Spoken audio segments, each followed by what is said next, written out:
금리가 크게 오르면서 가계부채 증가세는 주춤해졌지만 기업 부채, 특히 중소기업과 소상공인들의 대출이 급격히 늘고 있습니다. 금리 인상의 코로나19 여파로 경기 불확실성이 커지면서 기업 대출 부실화 우려가 현실화할 것이라는 우려도 커지고 있습니다. 김지혜 기자입니다. 한식점을 운영하는 임재희 씨. 우크라이나 전쟁 여파로 식자재 가격이 급등했는데 설상가상으로 코로나19 여파로 저녁 손님은 크게 줄었습니다.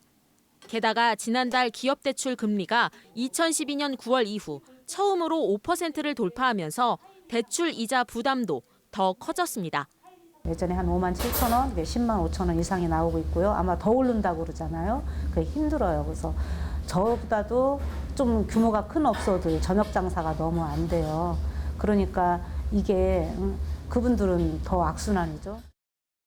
지난 9월 말 현재 대전과 세종, 충남 금융기관 기업대출 잔액은 83조 5천억 원을 기록하고 있습니다.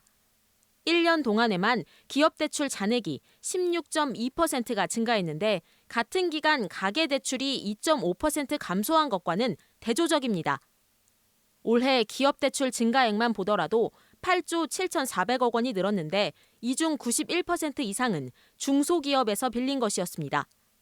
지역의 경우 대기업보단 소상공인과 중소기업 비율이 높아 경기 침체가 장기화할 경우 이자 부담과 상환 능력이 떨어진 영세기업들을 중심으로 연쇄 부실 우려가 커지고 있습니다. 금융권에서 단순히 재무제표만 보고 판단하면 매출이 줄었으니까 한도도 줄이고 그러다 보면 이제 중소기업들은 경영여건이 악화되는 거잖아요. 기업 대출 특성상 리스크 관리가 취약한 만큼 소상공인과 중소기업을 위한 선제적인 정책이 필요하다는 지적도 나옵니다. 일시적인 자금 경색에 대해서 충분한 유동성 공급이 이루어져야 되고요. 그럼에도 불구하고 곤란을 겪는 서민이나 중소기업, 자영업자에 대한 직접적인 지원도 필요한 상황이라고 볼 수가 있겠습니다. 정부는 경기에 대한 부침이 심한 기업 대출의 증가 속도가 빨라지고 있는 만큼 상황을 예의주시하고 있다고 밝혔습니다. MBC 뉴스 김지혜입니다.